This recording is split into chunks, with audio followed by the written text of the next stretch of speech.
Welcome to the Politics of Everything. I'm Amber Daines, your host and podcast producer.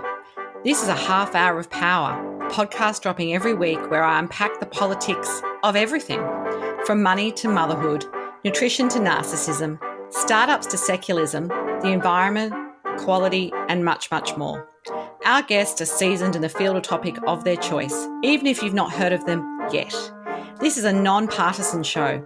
So while I love exploring varied views and get a buzz from a healthy debate of ideas, this is not a purely blue, white, green program. Please subscribe, tune in and enjoy the politics of everything.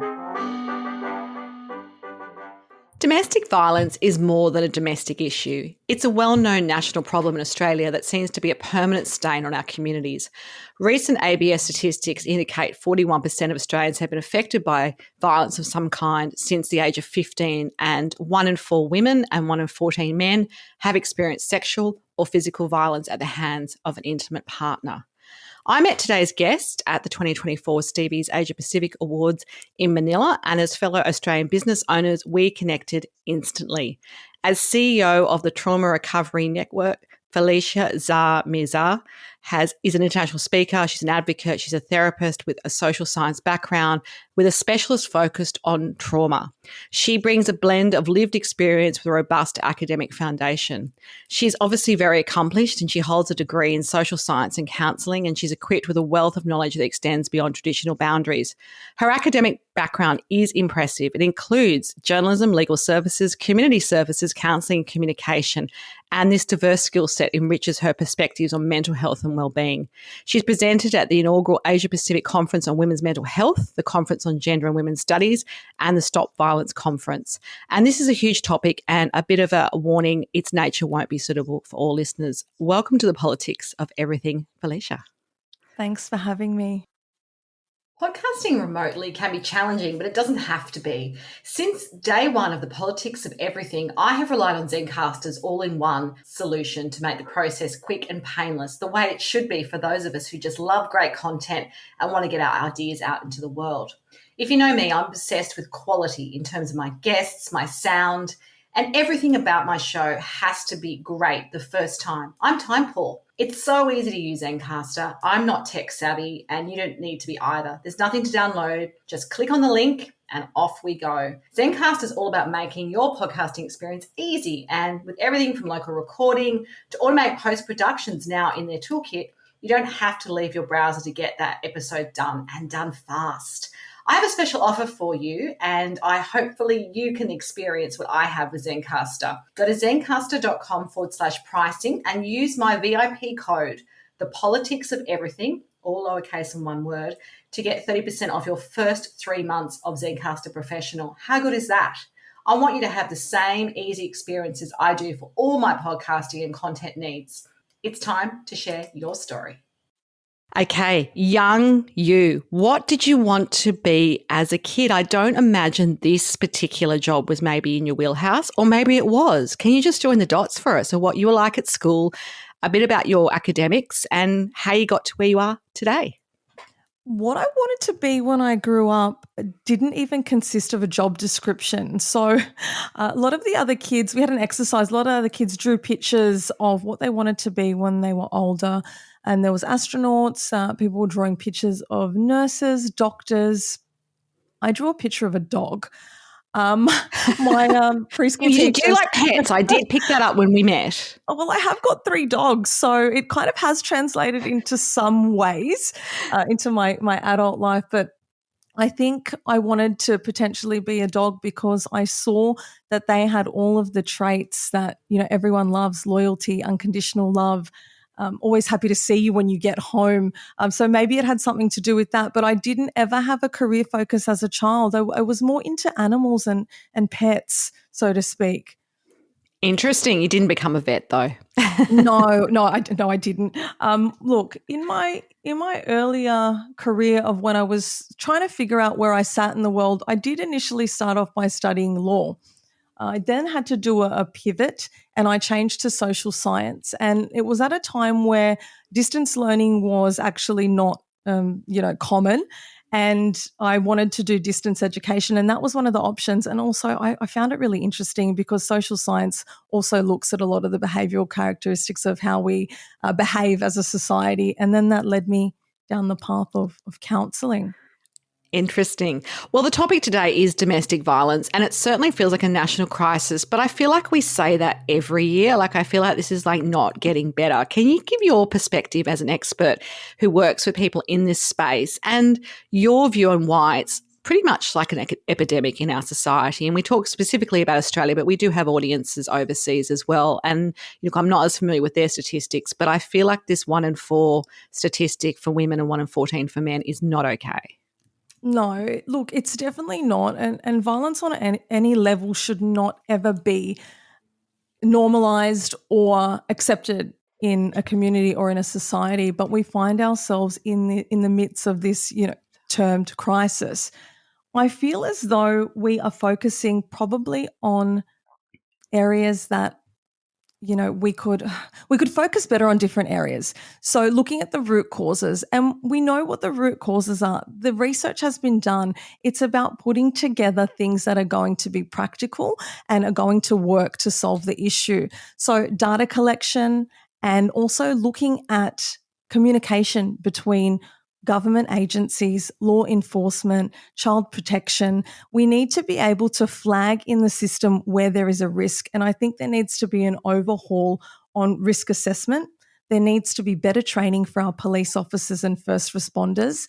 There needs to be better risk assessment training in so many areas so that we are not missing when, risk is really present. And you think that maybe is one of the things that's been happening? There's just been a delay between, identifying some of these risks. And I'm thinking about some specific cases in Australia, which I won't name, where there's been all the signs of perpetrator violence. There might have been some sort of police involvement and some legal aspects to it.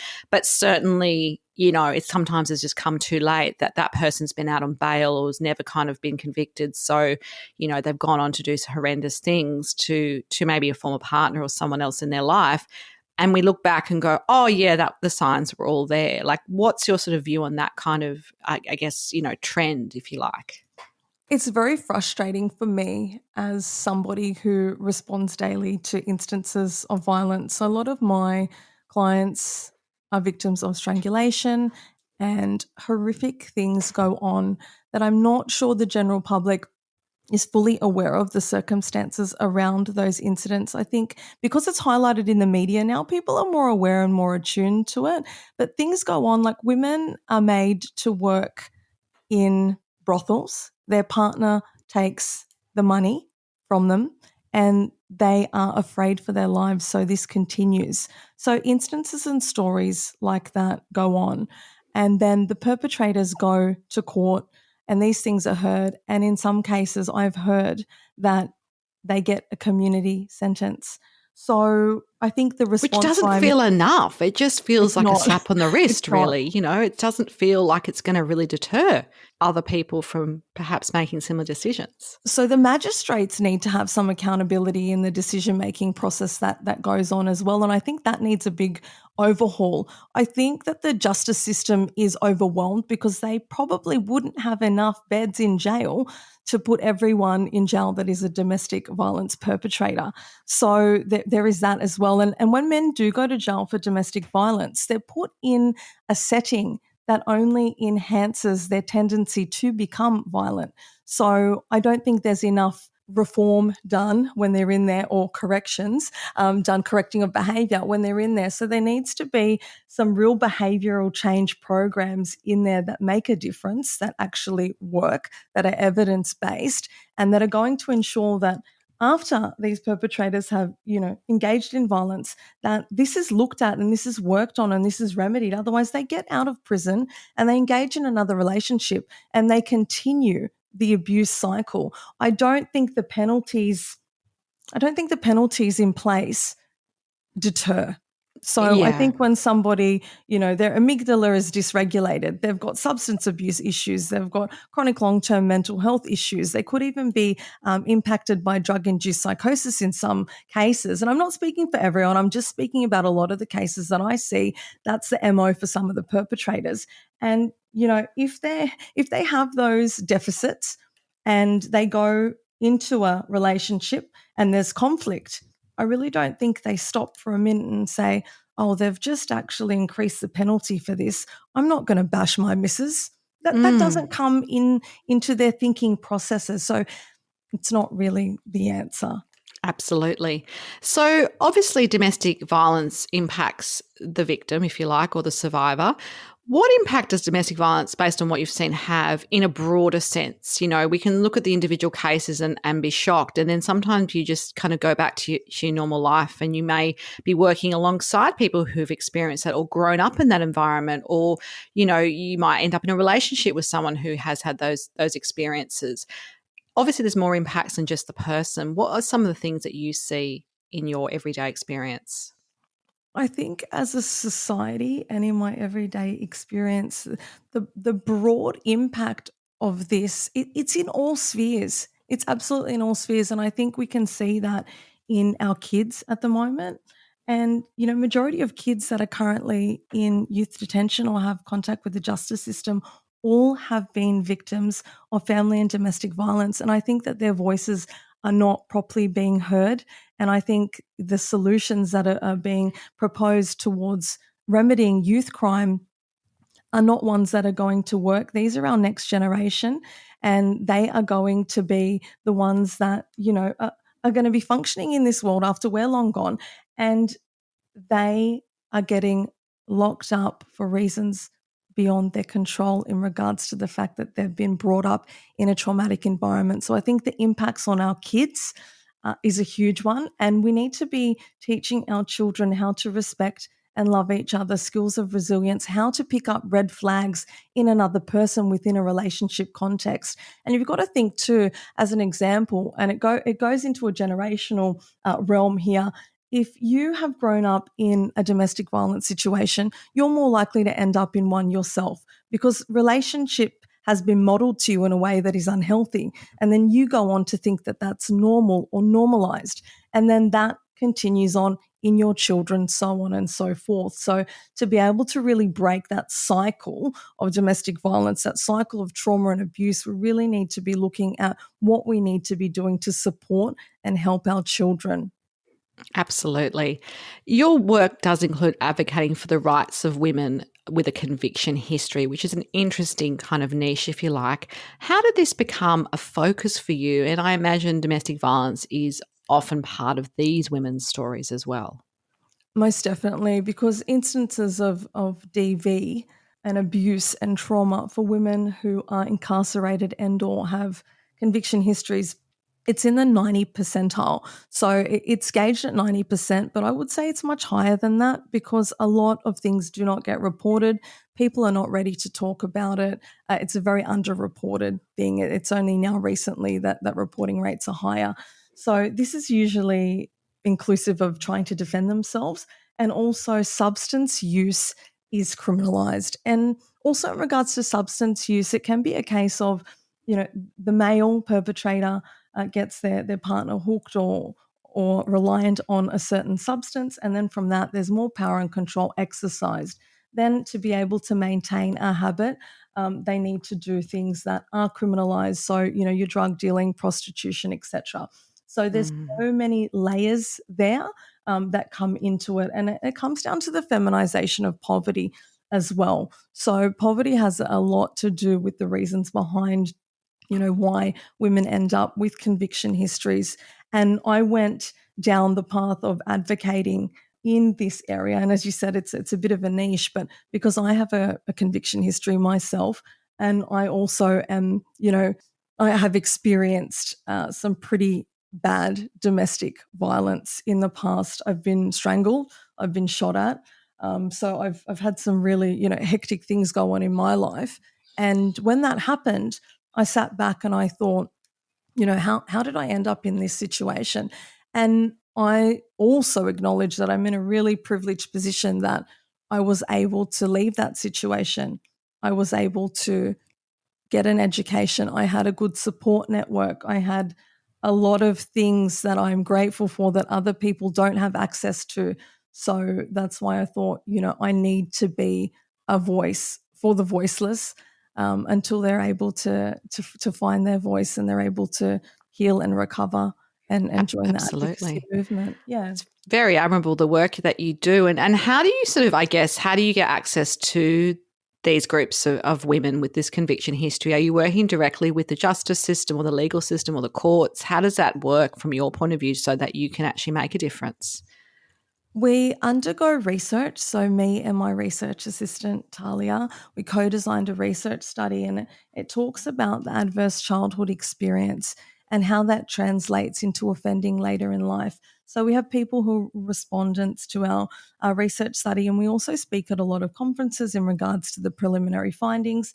But basically, we get referrals from domestic violence shelters, we get referrals from victims of crime services.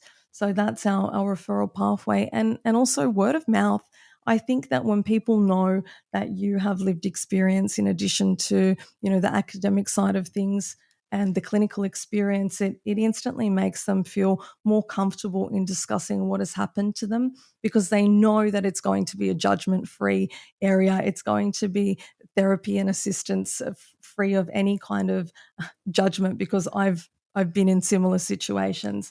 So I think that makes people instantly kind of feel more at ease talking about what's happened to them, because it's not easy seeking help. Absolutely. I mean, I guess even though we talk about the fact it's more high profile, it's more of something that's brought to the forefront through the media, and obviously in society we talk about domestic violence quite regularly. There is still probably a degree of stigma and shame attached to having had that experience. And even when you're just sharing your story, then you even talked about, that idea of how did I get here? What have I done to be in this situation, even if it was through no fault of your own?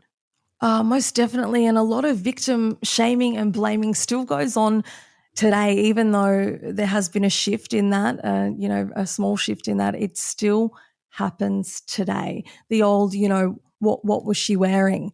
Goes back to that. So there's a real cultural shift that needs to be made so that people can feel as though they're able to come forward and speak about their experiences and get help without having to be, demonized by society and without blaming themselves. Because some of Yeah. the most vivacious, strongest women I know have found themselves in situations where they've been subject to some horrendous abuse.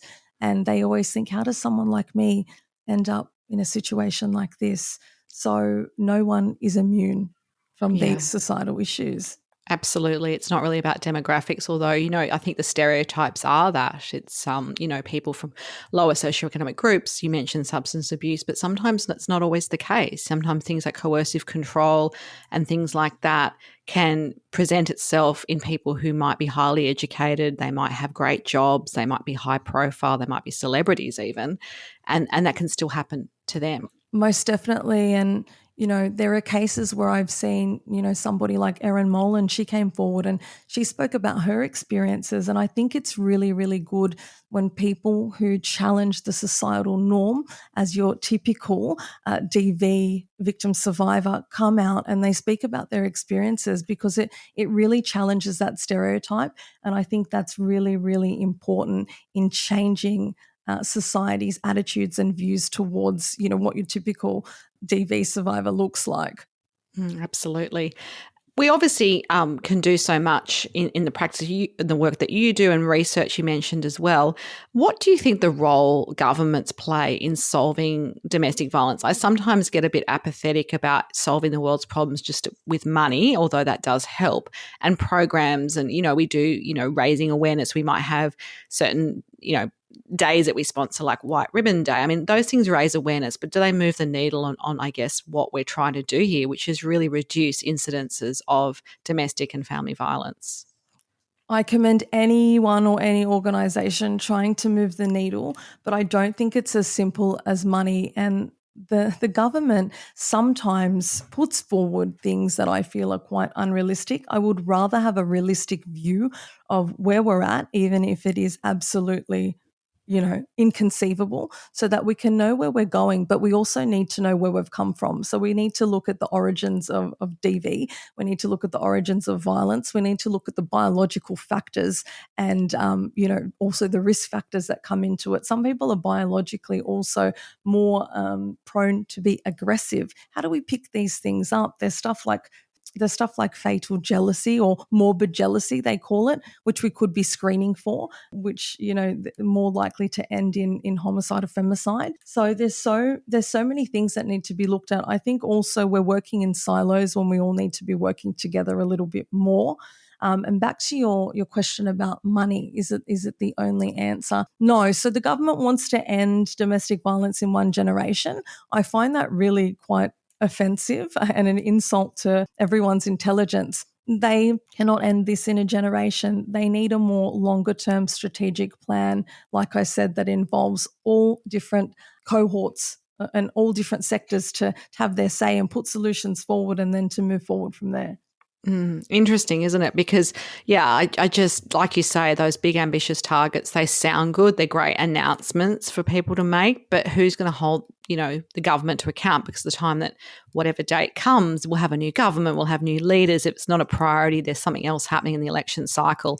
It's easy to see how it's no longer going to trend. And I think about things like the year that Rosie Batty was, Australian of the Year. That's great. But then we go back to sports people and everybody else, which is also fine, but it doesn't necessarily mean that a lot shifts. It's just a spotlight and then moving on sometimes, I feel like, from my view of what's happening here. The planning is too vague, and we need to be looking at other countries that are doing things right and are doing things that are working and then shaping it to suit the way that Australia functions. And I think too, the economic state of the country has a lot to do with domestic violence. So if you don't have the economic means to move out of your situation into a better, more healthy situation for yourself and for your children, that's already a huge barrier. So you can take the $5,000 escaping violence payment, but then where are you meant to actually go when there's no affordable rentals? I was going to say, there's a housing crisis as it is in Australia. Yeah, exactly. I know people who are on two incomes, great incomes, and they can't even find a rental. So how can somebody who may have been financially controlled for the past X amount of years, who's got 3 or 4 dependents, even one dependent, even people living on their own, how are they meant to go and find a safe, suitable, stable home environment where they begin to rebuild their lives and the lives of their children?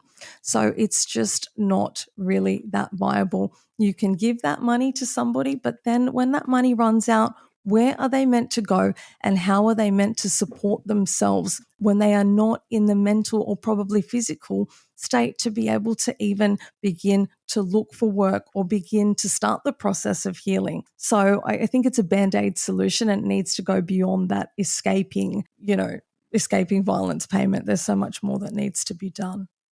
And looking holistically, what are some of the things that you think could break this cycle of domestic violence in families? So we talked about, I guess, that big picture government solutions, but, at a grassroots level, if you've come from a background which might be predisposed to domestic violence, you might have experienced it yourself. Like you say, the perpetrators often have had that in their own childhoods or lives, and that just cycle continues. How do you break that cycle when perhaps, you might not have the resources to go and see a counsellor, or you might not even think you have a problem? I think that the solutions lie in educating and teaching our children what is a healthy interaction between partners, what is a healthy interaction in any relationship, boundaries, what's acceptable, what's not acceptable, how you treat each other, what treatment you should or should not accept from another human being, identifying red flags early in relationships. So all of these things need to be worked on. We need to be teaching our kids this instead of pushing algebra. Do you know what I mean? Like, we need real life resilience and coping tools and mental health strategies taught in our schools and in our homes. And if it's not able to be taught in the home, because sometimes, like I said, that's where it stems from, an unhealthy environment in the home, that's where the school needs to step in. That's where we need to step in and provide these resources to children that otherwise wouldn't have them. Yeah, changing tack a little bit. What's a business tool, and it can't be a smartphone, that you are finding really helpful in what you do, and how is it helping you? Okay, when we say business tool, I'm going to go slightly rogue because it's not going to Go be rogue. actual like a physical thing.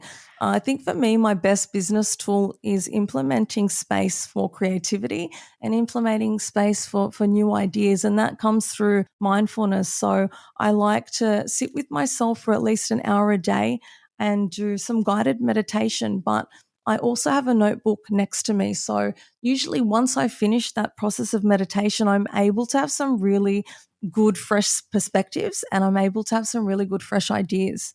Things just come to me after I've allowed that mental space. And I think because we have so much input, our brain can't cope. Our brain is not meant to have as much input as what it has in today's society. So allowing that space, actually taking that time, saves me time later because I'm not sitting around trying to come up with innovative or new ideas. They come to me through making space for them.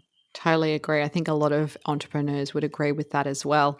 What's been your biggest life lesson to date, and what's it taught you? Biggest life lesson is that it's really, really important to have connection to yourself, because without connection to yourself, it's very difficult to have connection to other people. And also, look, I know there's only meant to be, I guess, one biggest life lesson, but there's another one that I'll just throw in here. And that is, I think, embracing moments of crisis and perceived failure and flipping the script on that and saying, hey, this is not a failure. This is an opportunity for learning, an opportunity for growth. And I like to change the wording to stepping stone. This is just a stepping stone to my next destination and to where I'm really meant to be. Yeah, I'm a bit older than you, but I always think of that saying, this too shall pass. So whatever I'm in, whether it's good or bad, just knowing that this is just a moment and it's a season perhaps, but it's not forever. I totally agree with it. And as they say, healing is never linear, nor are life's experiences. So I say it's a roller coaster, strap in and let's go. Absolutely. How do you define your own version of success? My version of success, I feel, is having a really good support network around me, having a fulfilling life. And for everyone, that looks different. So friends, family, pets, and finding the joy in everyday life and also acknowledging that joy can sometimes walk alongside pain. So even if things can be going terribly wrong, there's always moments of joy to be found. And I think if you're able to do that, you can have a successful life. Totally agree with that as well. Just a final takeaway message as we wrap up our conversation today on the politics of domestic violence. Okay, so I guess final message for me would be we need to focus on our children. We need to stop locking up our children who are DV victim survivors and our women. And we need to have better policies in place, potentially even more lived experience voices in politics and advising on policy as well. And I think that's going to make all the difference. Well, I love those words of wisdom. I hope somebody out there in power can listen to this show and make some changes too. If you do want to connect further with Felicia, there will be some details on the show notes. Until next time, please take care of yourself. Thanks so much for listening today. If you've enjoyed the politics of everything, I thrive on your feedback. So please add a short review and share the podcast with your network through Apple, Spotify, and all the usual suspects. I'm always on the hunt for new and diverse guests, so if you or someone you know has a fresh idea you're busting to get out there, please email me at amber@amberdanes.com and my crew will get back to you very soon.